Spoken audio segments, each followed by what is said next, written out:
do anything. You just got to put your Yeah. whole ass into it.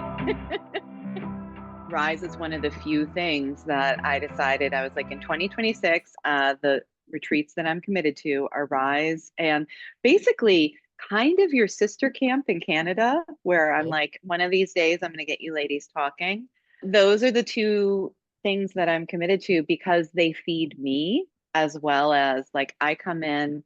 I'm anticipating with everything, all the amazing people that you have at Rise, it's not just I'm going there to share what I have to share, but also to be part of the energy of what you're creating there. And so that's why it's still on my calendar.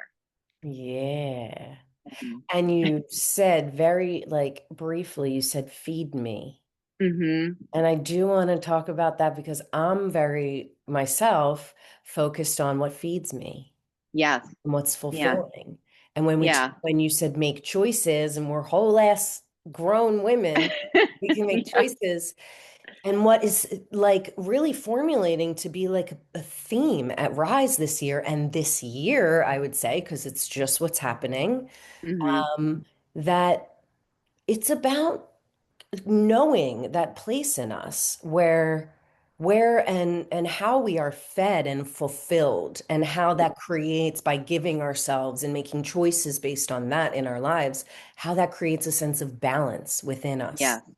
Yeah. I actually have a really simple question I use with clients where I say, I want you to make a list of everything that's feeding you and everything's depleting you.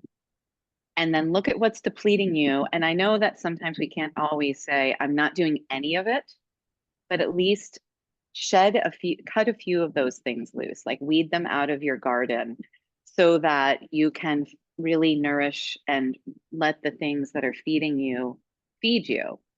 And so there's not this push pull, because I think as women, especially, we have so much invisible labor that depletes us, and so that's why doing things like risers is so important because it gets us out of our daily routine into a place where we're really feeding ourselves and nourishing ourselves.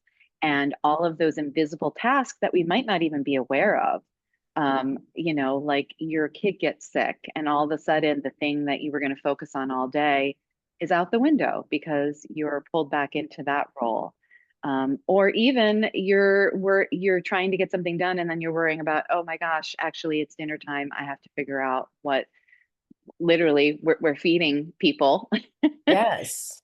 And so it's really like that's why these sorts of events are so important, I think, specifically for women. Yeah. So And I whether mean, you're a caretaker or not, like, I think absolutely, women, even if you don't have a family, you're usually caretaking just by nature. absolutely. Hmm.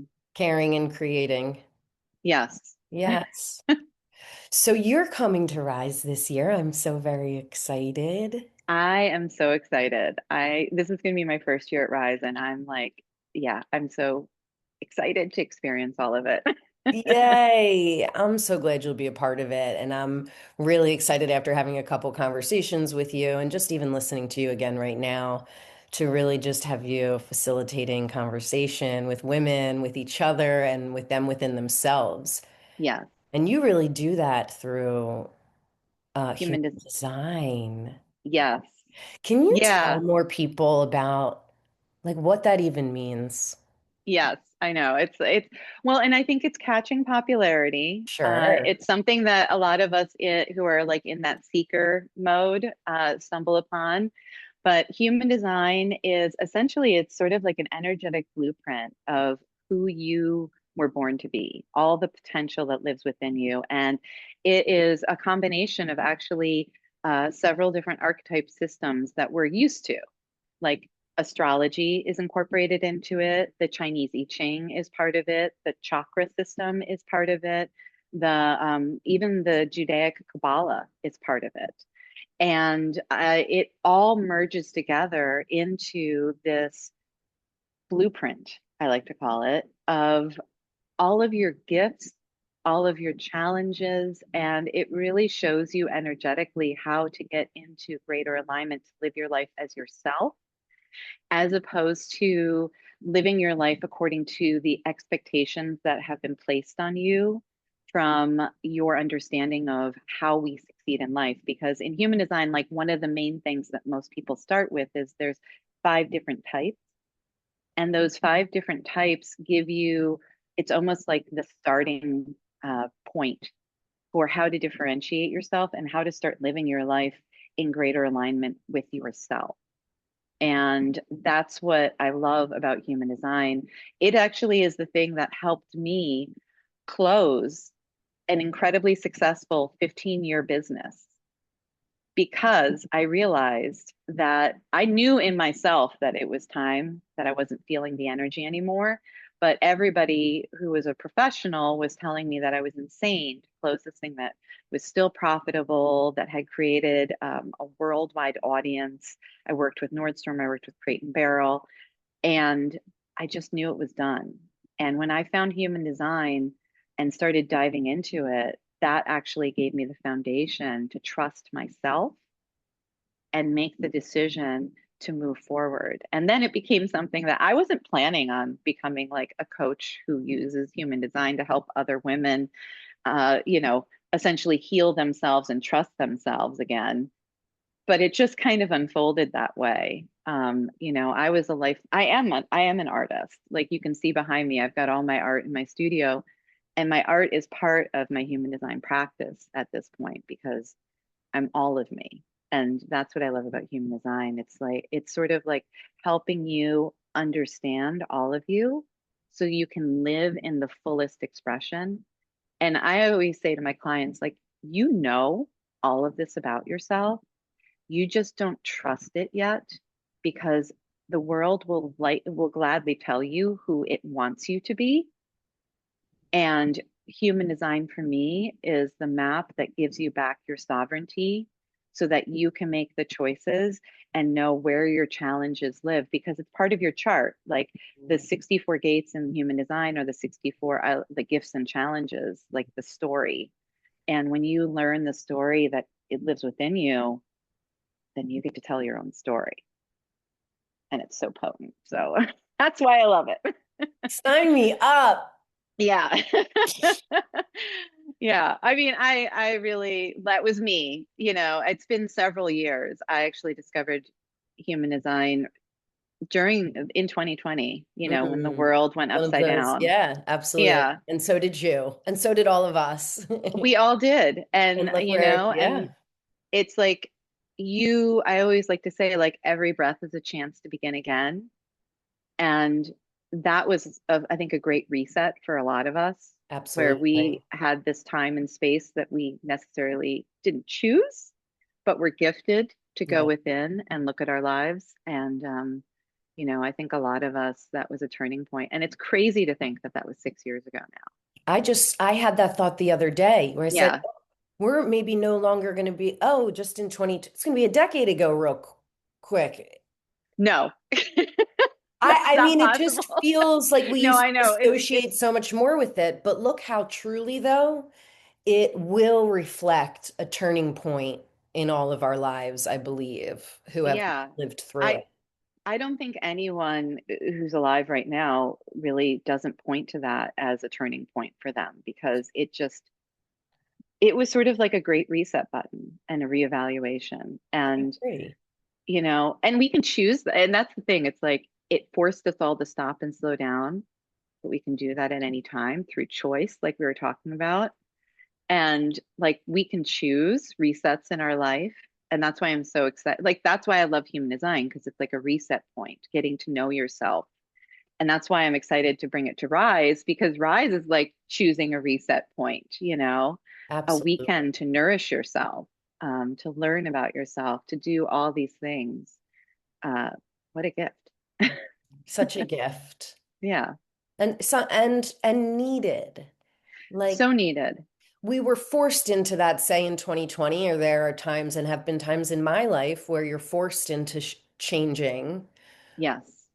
and that, yes, but then what comes out of it, like the bloom Yeah, after exactly. going through And something challenging yet necessary. well, and that's the thing, like, I love challenge. So in human design, my only um channel in human design, like our chart Yes, I know looks like mine. a I looked up big, mine. yeah. Which And one's so yours? so my only channel in my chart is the 3536, which I like to call the leap of faith. Some people know that about me and they're like, "Oh my God, how do you live that way?" Because it's one of the ones where it can be really challenging.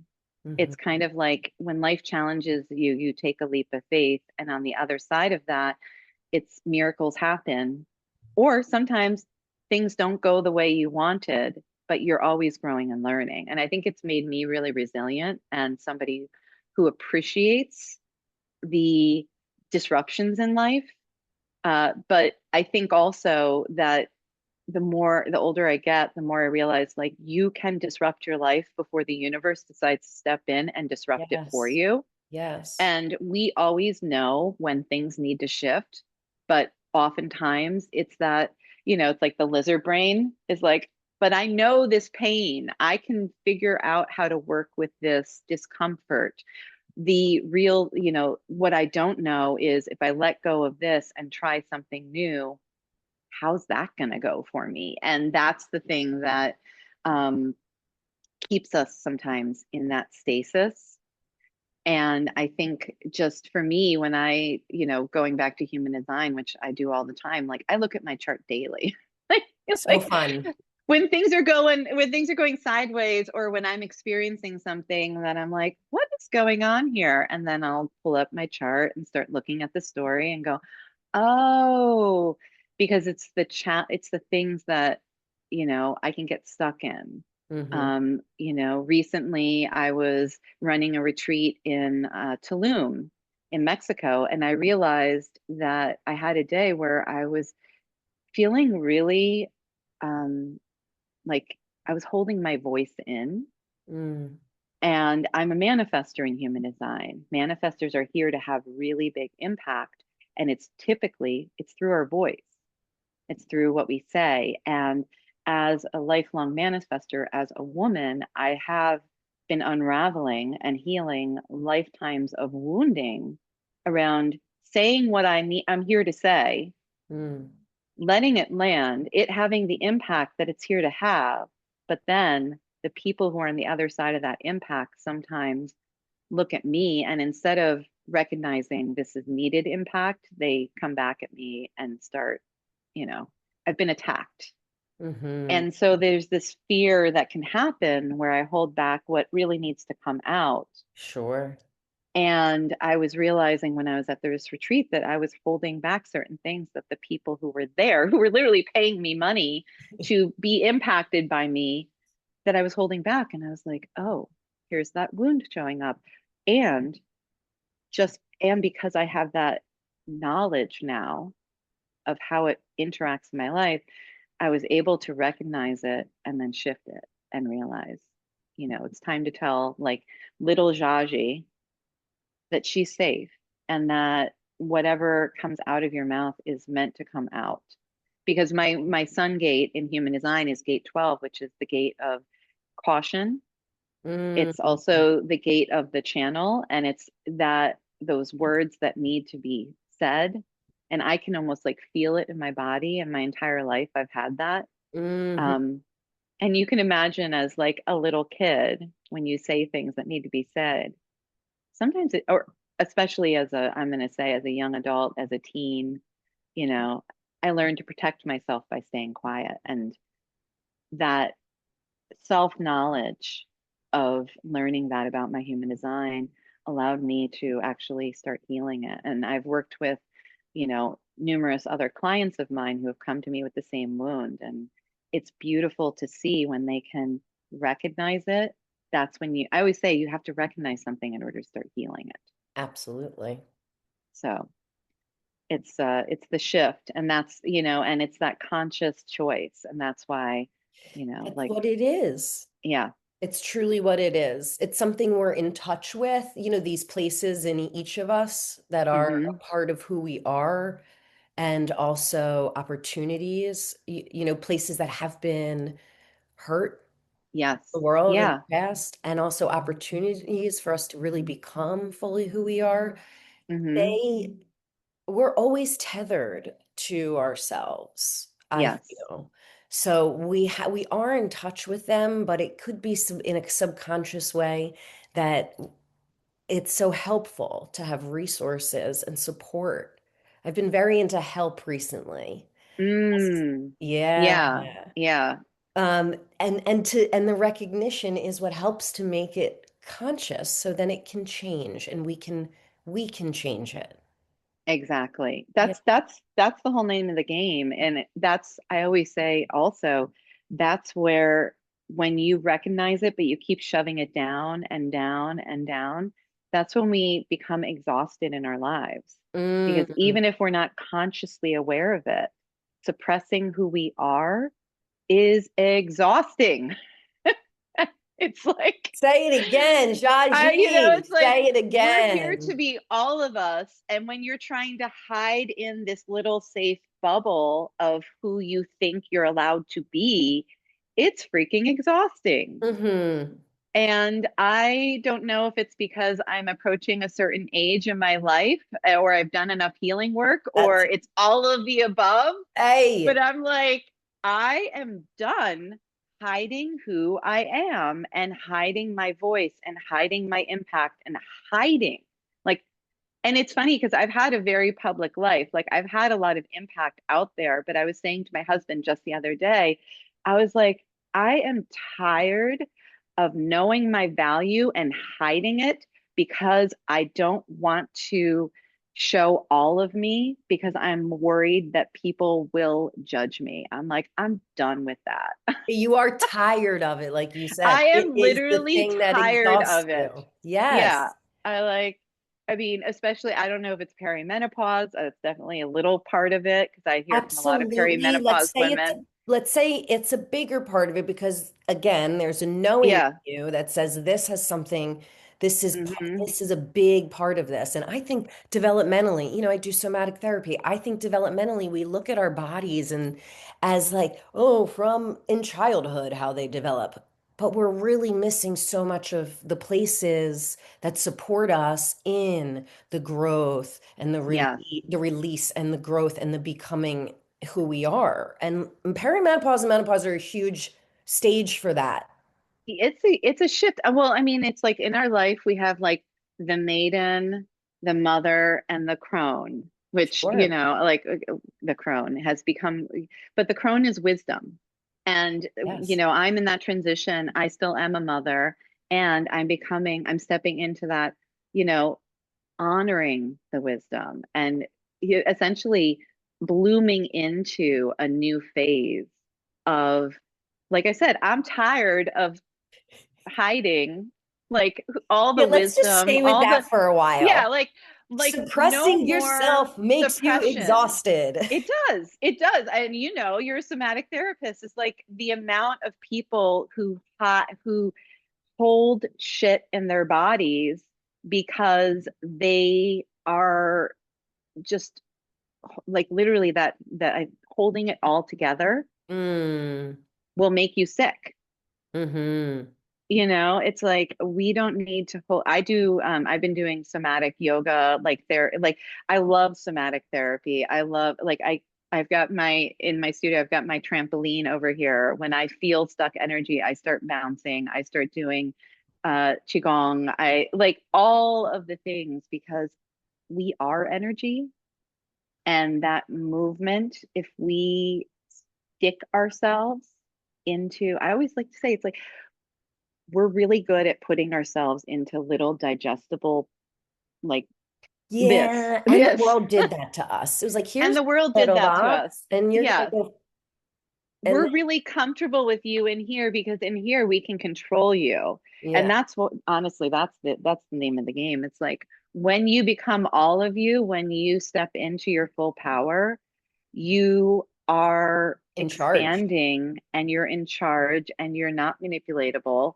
And that is a really powerful, potent place to be. And a lot of people don't like to have that out in the world. But I'm going to say, I mean, it's like astrologically, that's what we're shifting into. Yeah, That's why all you know, the kerfuffles are happening out there. It's like, it's like kerfuffles.